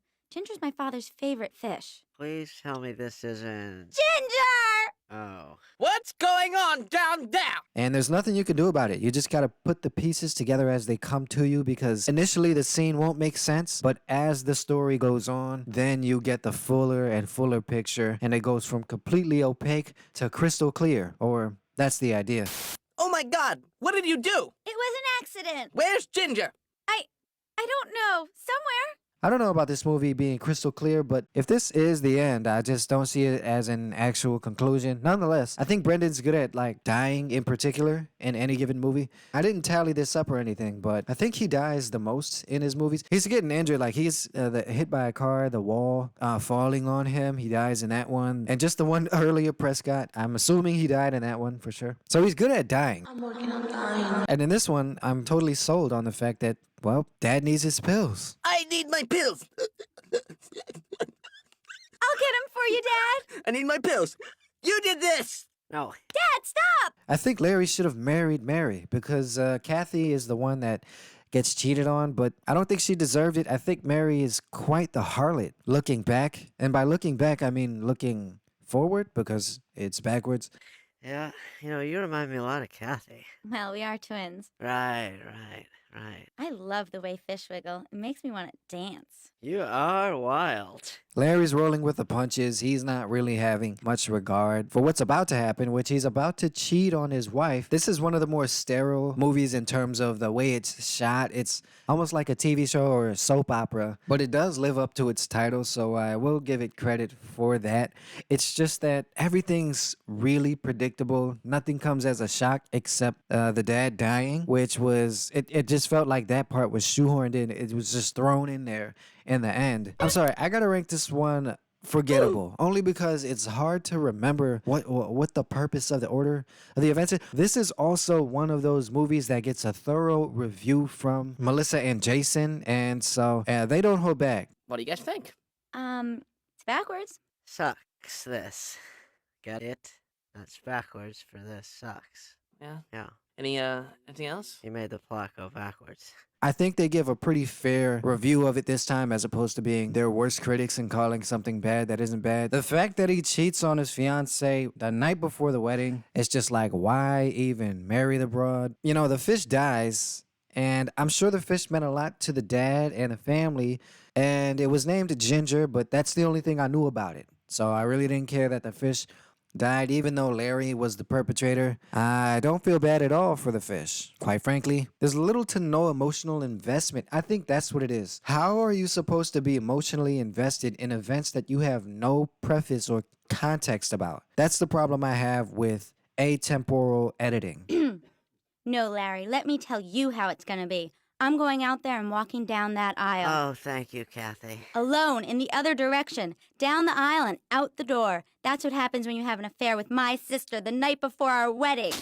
And don't say it's because they're twins, and that's what gives you the right to cheat. If you're gonna marry a twin, just know you're gonna be marrying two people, but you're just not gonna have sex with both. You're just gonna have sex with one. These are the logistics. I don't make the rules. Mr. Peelberger, Mm-hmm. is it true that this movie's the first installment of what will be a 6-part trilogy? Yes, it is. Huh. Now we're on season 3, episode 9. We've reached the pinnacle, the culmination of events. We are watching movie history, where the movie is movie history. So first off, they made movie history. Mr. Peelberger, did you know you were going to make movie history? That's a good question. Nobody really ever knows if they're going to make movie history, but I wanted to make sure that I did. So that's why I changed the name of this movie, which was originally entitled Planet Battles, to Movie History. I will say the way it's grounded, interview style, mockumentary style. I think it was pulled off flawlessly. I love the fact that everyone has veneers in. Very futuristic and ahead of its time. Home movies predicted veneers, so that's a cool attribute of the wardrobe. Not only that, but Melissa's boobs. When you did it, it wasn't stupid, but now Because- it's stupid. Well, no, the difference is I was doing a decent job. According to you. Well, you're also playing a fairly stereotypical character. Jason, stop looking at my fake boobs. Now, will I say that an 8-year-old should be wearing fake boobs in the form of balloons? Water balloons? No. But do I understand the merit of it as far as practical effects in a homemade movie? Yes, I do. And Jason does too. I can't move my eyes. The generalities, quips, and nuances of a movie premiere are parodied well. The entire cast are stereotypical caricatures of the movie within the movie. This is a title that explains the script in its entirety, but is also discreet enough so as to not spoil the story. I think in actuality, the movie within the movie is supposed to be a space odyssey or something. Now, I think originally they had some disputes over whether they wanted to make a mockumentary of the making of the movie, which was movie history, or if they wanted to just make movie history as a mockumentary about making movie history. The doc, it's so infinitely complex. You can make a movie about the making of a movie, which is a mockumentary of the making of the movie ad infinitum. Either I'm a retard or Brendan has clearly unlocked a new dimension of screenwriting. To what do you attribute your success? They're called boobs, Pat. Ha ha ha. I like the candidness of the interviews as well. The characters seem to just let it all fly. I don't know what the interviewer has done. Maybe they've injected them with some truth serum, but this is some high-level interviewing right now, pulling out the very surface subconscious responses. They're saying the quiet parts out loud. Anything going on between you two that we should know about? Well, we're having sex. That's terrific. Are you signed on to do the prequel? You're doing a prequel? Brendan, this is stupid. Cut. I wish they could have actually made movie history, but instead, I think they did the next best thing, which is make movie history. Ultimately, I'm going to have to put this in encore just off of the performances alone. I know Jason and Melissa were arguing throughout the shoot, but guess what? They both put on a great performance and they both did a good job. So, encore it is. Moving on to season 3, episode 10, Bazooka Mama's Revenge. This movie's done entirely in an Australian accent, shot in an Australian location. No, not really. It's shot on a baseball field, which I think is actually quite genius because it comes across as like a Mad Max post-apocalyptic type of scenario. Unfortunately, they get kicked out by a jerkwad, so the movie is cut very short. But for what they were able to get done, I think everybody had some very funny lines. I, for one, enjoyed the gazer lane. The gazer lane? Yeah, the gays are lying. Bazooka Mama's tough as dingoes. Bazooka Mama, she's tough as dingoes. She'll skin us alive if she finds out. Oh, she won't. Maybe she will. I think this is a slight reference to Seinfeld. What? The dingo ate your baby. And Bazooka Mama does not disappoint. She does come through equipped with a bazooka. And guess what it's made out of? She has both of the suspects in her crosshairs. The one that stole the gazer lane wasn't really smart because, well, I think they're going to get their heads blown off. Too bad. Again, the movie got cut short, so we didn't get to see much more than that. Now prepare yourselves. I have a feeling this will be uncomfortable. Me too. Isn't there anything we can do? No, there isn't. It's time to pay the price. Can we cut? And for that reason, I have to rank it as forgettable. Not because it's bad. And again, a lot of these movies in the forgettable category, they aren't really bad. It's just that there's a lot more better material. Let's take a look at season 3, episode 11, The Brain Exchange. I love the miniature they do for the hospital in the establishing shot and the wagon as they pull away. It's really cool stuff. Even the mini cars. Actually, the mini cars are my favorite part of that. So, Doctor Saves a Lot and her apprentice. People, are we ready? Thank her. Doctor saves a lot. Are you talking to my patient? Yeah, I was. Don't talk to my patients. If he could please shush for a moment and not talk as much as he does, are gonna go ahead and replace the brain of her patient. Mr. Puts Pants On. Since he's so stupid, he's an idiot now, but he won't be for long. Thanks to Penelope Saves a Lot. This movie at first was a little bit stupid to me, but as it went on, it proved to be a lot more nuanced than I expected. I am a sublimely learned doctor. Yeah, you guys seem like a crack team. My knowledgeableness is surpassed only by my proficiency in the area to which I am heretofore noting as that being of intelligence transformation, I told you she was smart. i.e., brain replacement. The patient is having second thoughts and doesn't hesitate to let the doctor know. But Dr. Saves a Lot has syllables for days as she is extremely intelligent. She thoroughly explains why this is the best option for Mr. Fitzpantson. What? Listen to me, Junior. When I'm finished with you, you'll be the envy of all the idiots on your block. Wow. Uh-huh. There are a lot of idiots on my block. So that's good news. So they managed to get the patient to go along with the surgery, getting his brain replaced, and her assistant is being a bit of a nuisance, but if he just follows directions, maybe they can get something done. Look, I am the specialist. Okay, numbskull? Doctor, how can you perform delicate brain surgery with one arm in a cast? Brendan? It's not in the script. Well, you know, just for the record, neither is you calling me a numbskull. I love it when Melissa goes off script. In this one especially, I think it's brilliant. So the plot thickens when it comes out that the doctor used to date the dummy. And she actually feels forlorn. I learned that word from home movies. About doing the surgery, going through with it, since she still feels resentful for the fact that Mr. Fitzpantson actually left her at the altar. A truly stupid man. He actually lives up to his medical necessity for the brain surgery. He's so stupid, he doesn't even remember her. The doctor ends up replacing his brain with something fleshy, but not a brain. It's actually just like a wet towel. The towel is like a prop that's in a jar just taped to his head. I think it's one of the more creative ways to convey the fact that they have done some sort of transplant. What have I done? What is she talking about? I'm not stupid anymore. I have a new brain, right? She lied to you. You didn't get a new brain. You got a towel. A what? You would think he could feel the, like shifting the weight of his head. It's like, but he's still dumb. So that's why he doesn't notice that his brain is a towel. What kind of dystopian future where it's possible to replace your brain with a smart one only to be slighted by the doctor just because she's resentful that you dumped her? And it really does feel like she's improvising when Brendan cuts the scene after she calls him a baboon. I can't give him a new brain. He doesn't deserve it. But he already paid.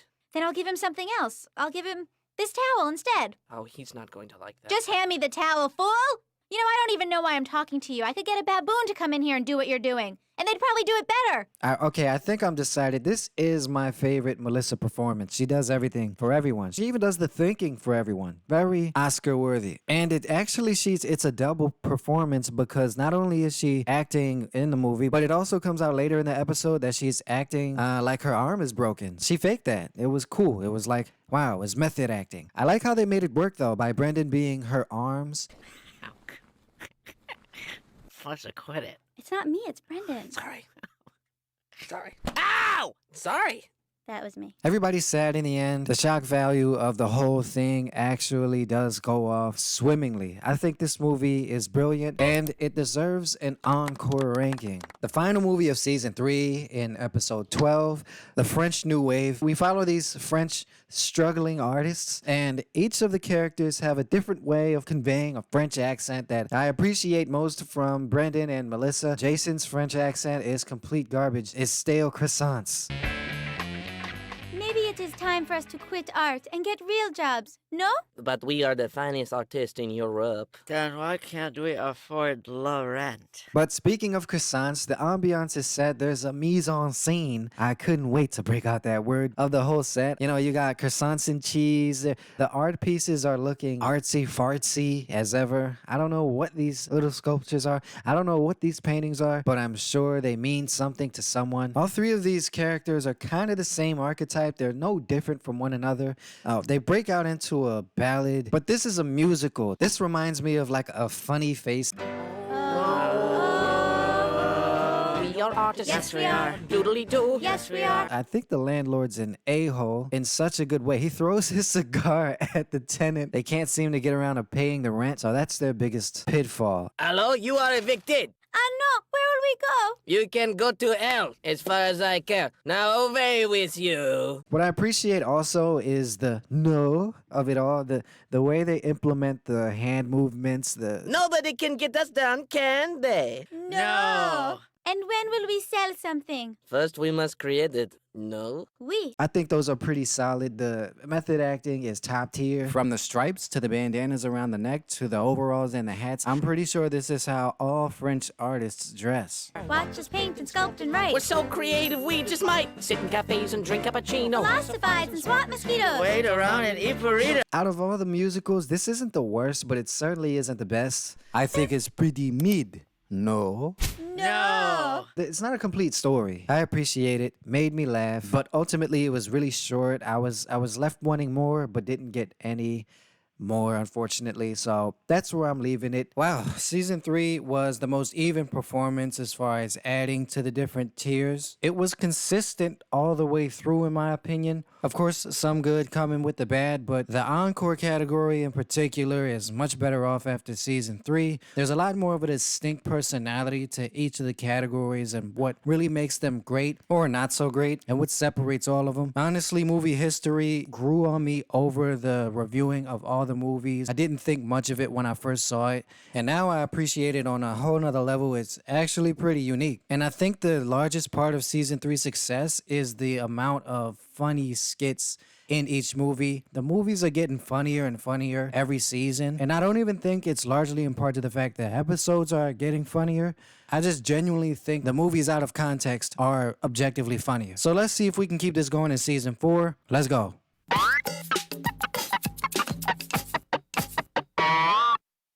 The final season, season 4, is here. And frankly, this season has the least amount of full-on productions out of all seasons, which is a surprise because obviously this is the last season. But there's some bangers here and there. It's just not the best season as far as movies. This, of course, tracks with the overall narrative of the show, considering Melissa, Jason, and Brendan slowly start to lose the passion they once had in previous seasons about making movies. But we do kick off season 4 relatively strong with The Opinion. It's set in a therapist's office, Sopranos style. I've never met anyone who didn't have an opinion. There's nothing in my psychology books about it. There's nothing I can do. Doc, please don't say that. Of course, I could call my friend Dr. Schwittenmauser. He could help you. So she brings out the big guns, and the big guns are named Dr. Schwittenmauser. Character names in these movies tend to be on the zany side of things, and I have to say this is probably my favorite strange 3 to 4 to 5 syllable name that we've come across so far. I wasn't trying to insult you, Doctor. I'm just saying that with a name like Schwittenmauser, I didn't... You didn't think I'd be Irish, did ya? No. The doctor turns out to be Irish, actually, instead of what was assumed to be German. In my opinion, I think this was an opinion, because the guy was thinking he was going to be German, but he actually was Irish. So based on that name, his opinion was he's German. There's an opinion right there. I think they skipped over that. That might be a plot hole. Is this an opinion, or is it just, is he surmising something? I don't know. What's the difference? Regardless, they still struggle to squeeze an opinion out of this guy. So, would you be having an opinion about me now? No. Then you're an idiot, sir. Are you a leprechaun? So in the final scene, something very sinister happens. He gets a lobotomy, and what do you know? He's fixed. He has multiple consecutive opinions. And in my opinion, Picasso was the worst painter I ever saw in my life. And in my opinion, Django and Cash was the best buddy cop picture ever. He is now an opinion machine. God bless the American healthcare system and whatever kind of insurance plan covers lobotomies. That's why you make the big bucks. Speaking of bucks, do you like elk? This is the worst ending ever. In my opinion, this is the worst movie ever, Brendan. My opinion on this movie is relatively low. Actually, this movie is quite mid. I do enjoy the set. I don't know whose office they got access to shoot in, but the set was pretty cool. Wardrobe was on point. Again, given those soprano vibes, they pulled it off in that department, but everywhere else, they kind of, sucked around. So I'm gonna rank this mid. Now let's take a look at season 4, episode 5, The Wizard's Baker. Another musical that, frankly, is carried by Dwayne. I'm a wizard, wizard, a wizard, wizard, a wizard man. I'm a wizard, wizard, a wizard, wizard, a wizard man. Electricity shoots from my finger. Nail. Electricity shoots from my finger. Nail. Did you know electricity shoots through his finger? Nails? Sort of like F is for fire that burns down the whole town, U is for uranium. Bombs? This is the type of lyricism that gets me out of bed in the morning. I almost can't stand to listen to the other parts of the musical. Whenever Dwayne comes back, I get happy. When he goes, I immediately get sad. This seems to be the most cobbled together, nonsensical story I've ever heard. It's about a wizard and a guy and his cow and a baker. The baker is like 1 year old. I am a baker, and today is my birthday, and I just turned 1 year old. I don't really know where they're coming from with this one. Are they inspired by something? If they were inspired by anything, it's definitely King Gizzard, or maybe King Gizzard was inspired by them. There is virtually no character development, I would say. The wizard is ruling with his magical powers. Everyone else is simply some variation of a peon. Moo, moo, moo, moo, moo, moo, moo. Moo, moo, moo, moo, moo, moo. I am a cow. Moo, moo, moo. I just don't get the point of telling this story. Again, aside from Dwayne's parts, I'm not really emotionally invested in this one. Even when I have to rewatch these, I tend to skip this musical, which indicates this is probably the worst musical of the whole show. Okay, even though Dwayne carries as usual, he can't carry them to victory on this one. I'm sorry, Dwayne. Now the wizard is hungry. Make some path, make them for me. Yes, my master, that sounds good. Please don't kill me. I will give you milk. Thank you. And I won't put it as unwatchable because I kind of feel bad how hard they worked on this one, but this one just doesn't really hit. Therefore, it is mid. I'm proud to announce we're moving on to season 4, episode 7, Project Perfect Female Robot. This movie is absolutely weird, science coded, but frankly, I just watched Ex Machina last night, and this is definitely, responsible for the entirety of the plot in Ex Machina. My mother will be home soon, and she'll have quite a negative reaction if she finds we created the perfect female robot. Let's just start off by addressing the very salacious nature of the movie. The whole plot of the episode is about censorship, bleeps, and boop bops. Hey, sailors, what's up? How about a good time? Oh, cool. Oh my gosh, Jeremy, she's coming on to us faster than a 5 gig processor. So 2 teenage boys in their basement are creating the perfect female robot, right? It's in the title. Like, doesn't leave much up to interpretation, I know. But they almost immediately start to regret their creation as the robot quickly spins off the rails. Go sit down, Ruth. Ruth? Who the is Ruth? That's your name. Your name is Ruth the robot. No, my name's not Ruth, okay, nerdo? My name is Sexy. Sexy O'Sullivan. I tend to rank these types of movies high when Melissa has balloon appendages, but I promise you, those two things are not correlated. Correlation does not equal causation. The robot turns out to be sex crazed as they overprogrammed her with this desirous lust factor. Her desire levels are on 25 and she wants them to touch her butt. Do you guys want to touch my butt or not? No. Yes. No. Yes. No. Yes. Jeremy, yes. no. Yes, Agaddon. Everything will be fine as long as we can control her mind and emotions. You two are just a couple of geeks. Oh my god. I enjoy the inclusion of the laugh track. I know it's because the audience is laughing at the movie as they watch it, but I feel like the laugh track is a part of the movie. Even though Brendan's mom messes up her lines, I can appreciate the fact that that's all they needed from her. They just needed her voiceover. It's really just Melissa's silhouette. They really do tend to make things work in a way that don't impede on the production, but ultimately just make everything more efficient and home movie-esque. Even at the ripe old age of season 4, they still managed to maintain this home movie made by children vibe, and I genuinely appreciate that. God, Jeremy, now you're swearing at my house. Will you please shut the up and help me? Oh my god. So long, mother Where are you going? Stop. Now, they do reshoot the movie in order to censor a lot of what they previously included in the plot. As far as the Sexy O'Sullivan character, they put a box over her instead of the 4 balloons, but it doesn't quite hit the same. The audience seems to not appreciate it, and even the actor is Brendan. Look at his face. I mean, he can't keep up the performance at all. Neither can Jason. Meet Ruth, the female robot. Hello. But luckily, they include a dog sex scene in the end of that one that we don't get to see, obviously, for censorship reasons. What's that all about? The movie was so boring, they spliced in a scene of 2 dogs having sex. Oh, that thing I gave you. Yeah. Good move. I have to rank this movie encore. I was originally going to call it mid, but this ain't mid. Look at Sexy O'Sullivan. Who wants to touch my butt?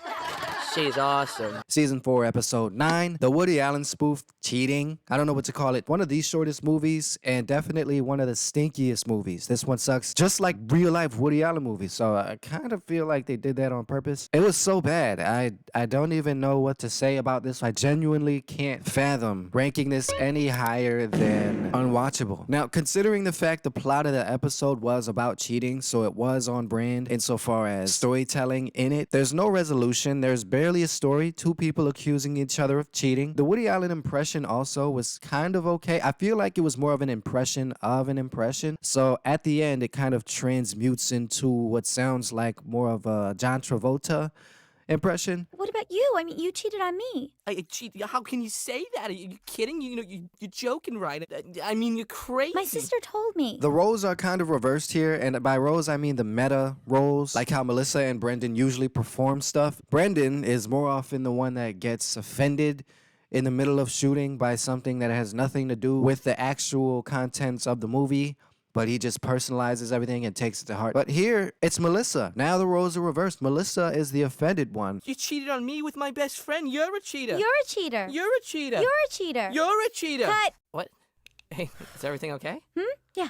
Because she's confusing the boundaries between movies and real life. But even compared to real life, this movie still is depressing. It's just not, it's a void of emptiness and Woody Allen. This is one of the worst movies of my life, and no, I meant that grammatically. This is one of the worst movies of my life. Now let's check out Season 4, Episode 10, Amy Lee. This movie is a parody of the actual movie, Amelie, if you want to call it a parody. It's very low effort. It's one of the rare instances where they acknowledge the fact the movie is a direct parody. Well, why am I giving him these old toys anyway?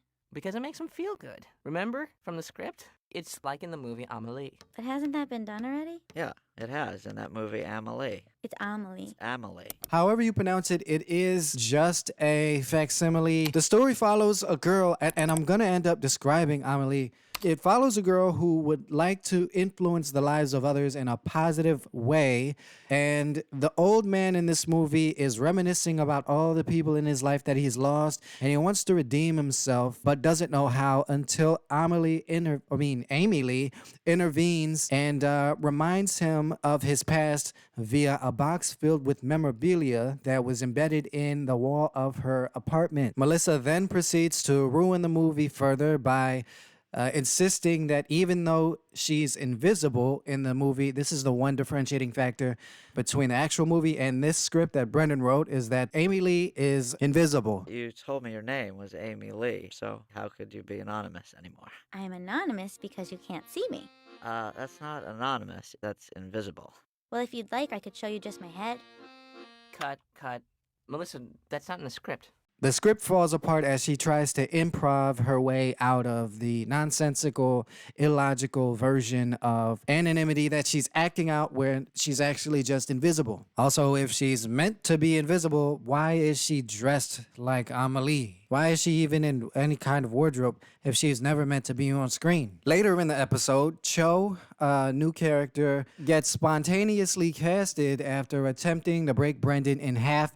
He does a pretty good job. He really just has one line. It takes him about 30 takes to get it right, but he gets it right eventually. Just pretend that the camera is nothing more than a box with a lens that tapes you doing your lines. Oh, okay. Amy Lee, all my life I've done what my father wanted me to do. Never what I wanted to do. Yeah! Did it! And that's all we get from the movie. Very critically boring, and frankly, it's plagiarism. I won't reward this with rating anything above that of unwatchable. Get it off my screen. Season 4, episode 13. It saddens me to announce this is the last movie of home movies, and they went out not with a bang, but a small supernova. This is the first musical that Dwayne does not carry. I mean, I do appreciate his verse. He's Dr. Robot. But this movie is starring Jason, and he portrays Timmy, a parody of Tommy, which is a rock opera album created by The Who. Then it was made into a movie. If you're anything like me, you had no idea what the album Tommy was, let alone the movie. Sorry, sue me. Never got around to it. Came out in 1969. But I did take a look after I decided to research what this movie was really about, because my brain was scrambled. I had no idea what the subject matter was, but I knew it was so specific that it had to be a parody of something, and lo and behold, it was about Tommy. Tommy, the movie itself, was a lot more visceral, and it was still just as funny, but I think it was more unintentionally funny than this parody. Of course, Tommy was a little boy who lost all of his senses in a terrible traumatic event where his father is murdered by his stepfather, and he's told to act as if he didn't see it or hear it or sense it at all by his mother and stepdad, which causes him to break psychologically, and he falls into this like decade-long catatonic stupor. So this movie may seem kind of random, but it actually makes all the sense in the world when you think about the writer's influences and sensibilities.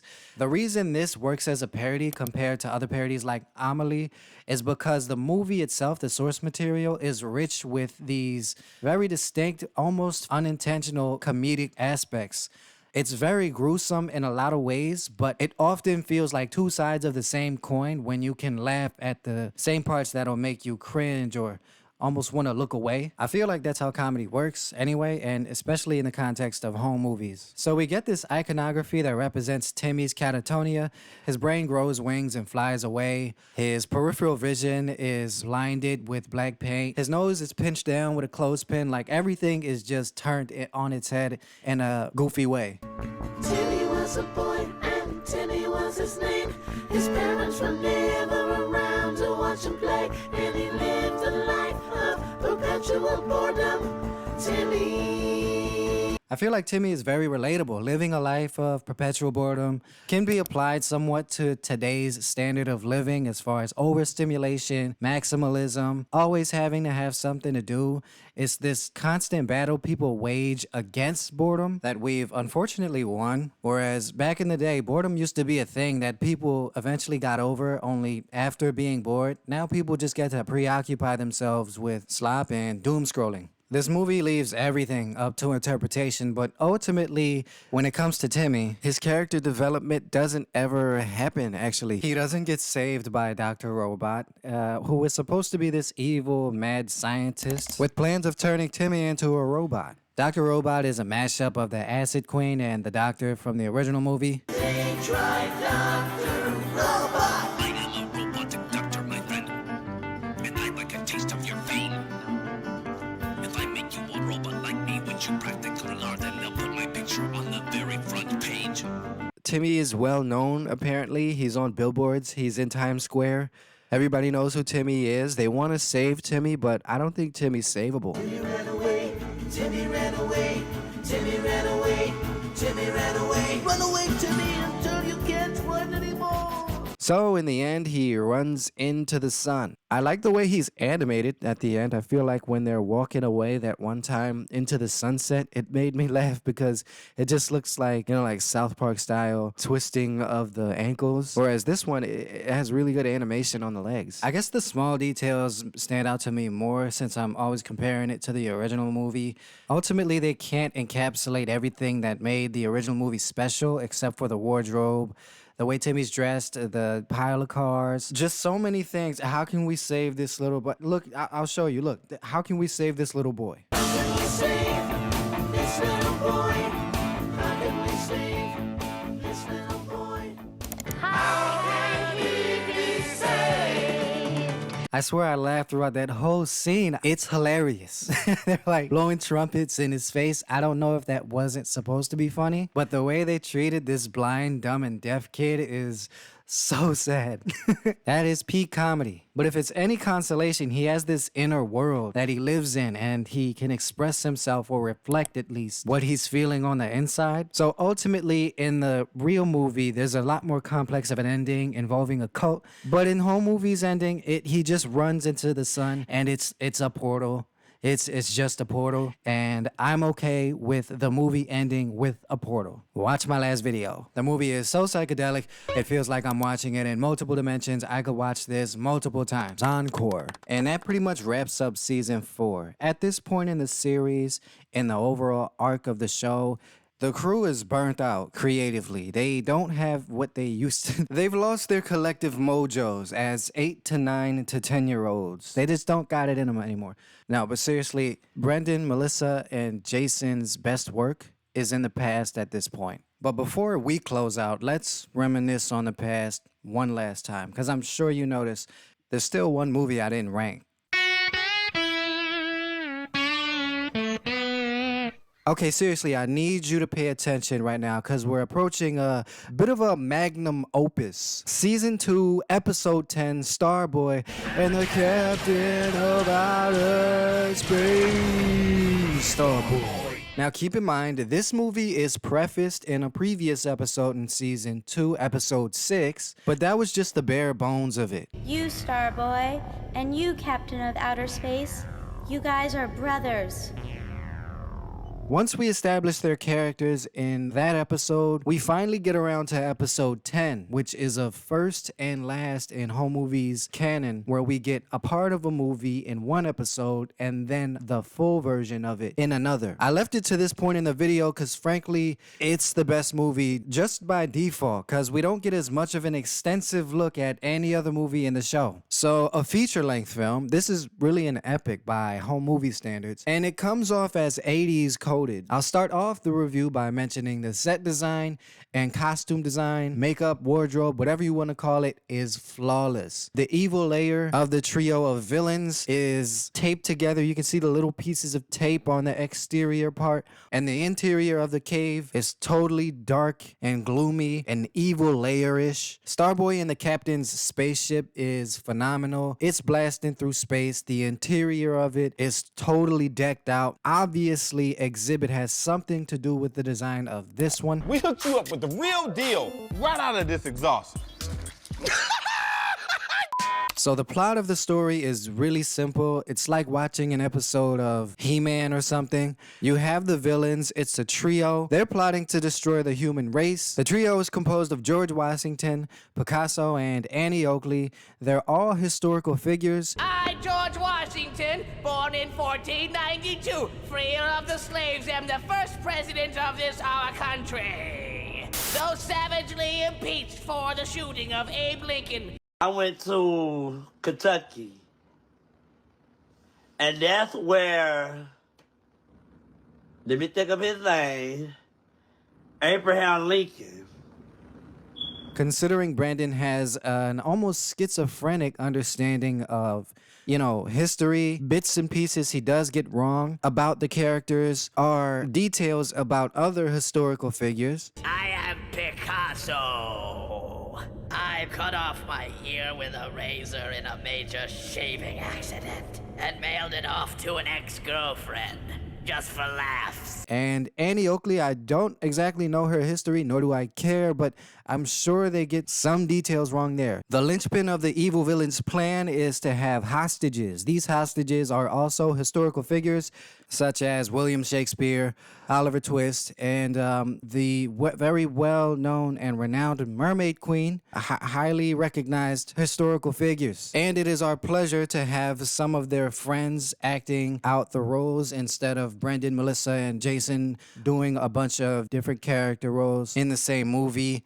It's very nice. It's very refreshing. Look, I am just saying, please don't kill the Mermaid Queen. Washington is clearly the leader of the trio, and the push for world domination is not going unnoticed. Starboy and the captain have a live feed monitor of the evilness that goes on throughout the cosmos, and they watch as the evil trio plots and schemes from the comfort of their starship. The dynamic between Starboy and the captain of outer space is interesting. Let's back up a little. I'm not exactly following.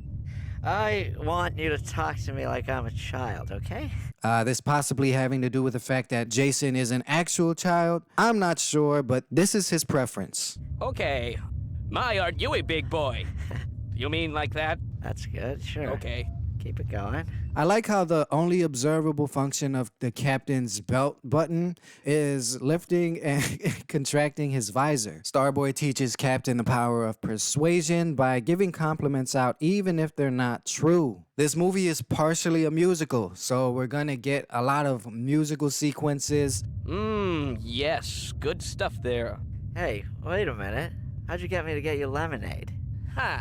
Well, I'm glad you asked about that thing, 'cause what I'd like to do is sing. So just like our superheroes have a vantage point on the villains also have a vantage point on the superheroes. It makes it really easy to digest the fact that they're on to each other. But the villains don't even break a sweat. Why? Because they have Mr. Pants on their side. He's a hired hand. No, a hired paw who loves beating up good guys. He's a self-proclaimed kitty cat man, and he ain't afraid of no one, indicated by his completely iconic intro music. I'm the roughest, toughest kitty in the land. My name is Mr. Pants. I'm the kitty cat man. Nobody gonna stop me from having my way. My name is Mr. Pants, and heaven I stay. Mr. Pants is rapping and playing with yarn. I don't know how to describe this other than a catnip-induced fever dream.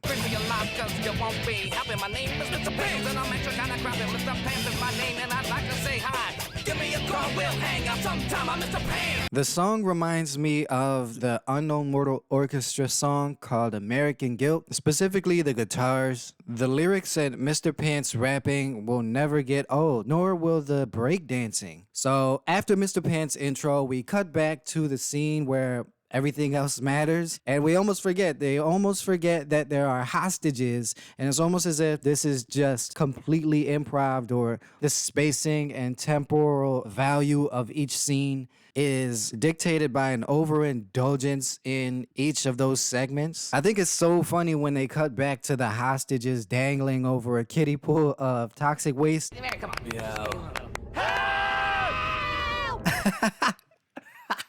When I watch this movie, it feels like kids playing with toys, or kids playing in general. It's very tangential and not in a Family Guy way, in a good way. So in the spirit of being distracted by random things and thoughts, Starboy and the captain understand that the world is at stake here and hostages might die if they don't jump into action soon.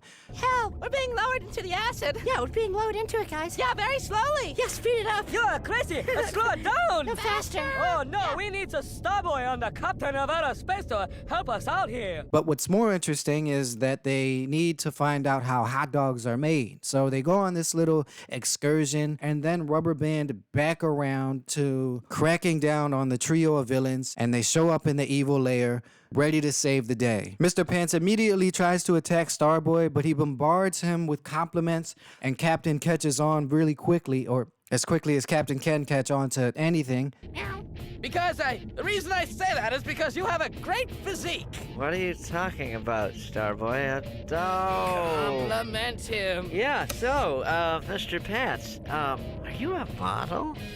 So they break into a musical duet of flattery towards the kitty cat man, and Mr. Pants signs a contract to be a part of a production. Obviously, he's star quality, and Starboy is just recognizing it for what it is. It takes one to know one. Now they have him right where they want him, hypnotized by their compliments, and the trio watch as their plan goes to shit. Mr. Pants flies away into the distance in a pair of khakis, and that's pretty much the end of the movie. This film is the best movie in all of home movies, largely due to the fact that it's very long. It's the longest movie we've ever had on the show, so it has an unfair advantage in that way. Absolute cinema, absolutely. A large part of me wish they would have done this more often. I'm sure they had limitations from a production perspective. So to be able to dedicate an entire episode to a movie is a very winning and frankly underutilized formula for the show. This episode speaks to the broader narrative of the show, which is the kids slowly begin to not want to make movies anymore. They stop being so passionate as the show goes on. It leads perfectly into the finale of the show and the resolution of the show, which is they sadly stopped making movies.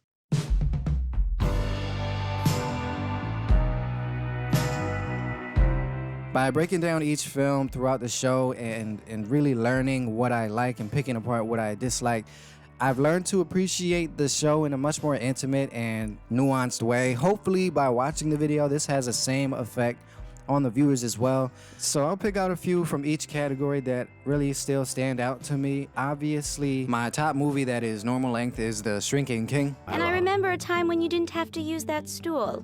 I like the stool. I use it because it's fun. You use it because you're shrinking. I still really like the Franz Kafka opera. Bet you $50 on my man, I'm a scholar, I'm turned into a bug. The divorce court film was really good. Fat Her just hits me in the feels every time. I love the monster movie. Maybe you should look at yourselves before you take it out on me. I'm just one monster. And when I'm gone, you'll remember me. The Man and the Wall, or The Man and the Priest. Is there anything, my son, that you would like to confess before you die and go to hell? What? Heaven. Sorry. You know, forget it. I'll confess. All right, hit me with it. Chop, chop. I still appreciate Diamond Heist. Malulu is a good watch as well. Basically, all of these made me laugh in one way or another. Ultimately, Home Movies is one of those shows that's pretty much flawless to me. There's none other like it. Even transitioning from Squiggle Vision to the Solid Lines or Adobe Flash, it still holds up really well today, like surprisingly well. I know Brendan Small worked on other Adult Swim shows like Metalocalypse. John Benjamin goes on to work on stuff like Bob's Burgers and Archer. But Home Movies still nails a formula that is not easy to replicate simply because it's based on improvisation. If you made it this far, you might as well go all the way and subscribe if you haven't already. Like the video and leave a comment. What movie, film, video film, home movie was your favorite? Just so you know, between me and you, this has been Adrenaline Flux, and until next time, bring it on, Daddy-O. We fight with jazz. Bring it on, Daddy-O.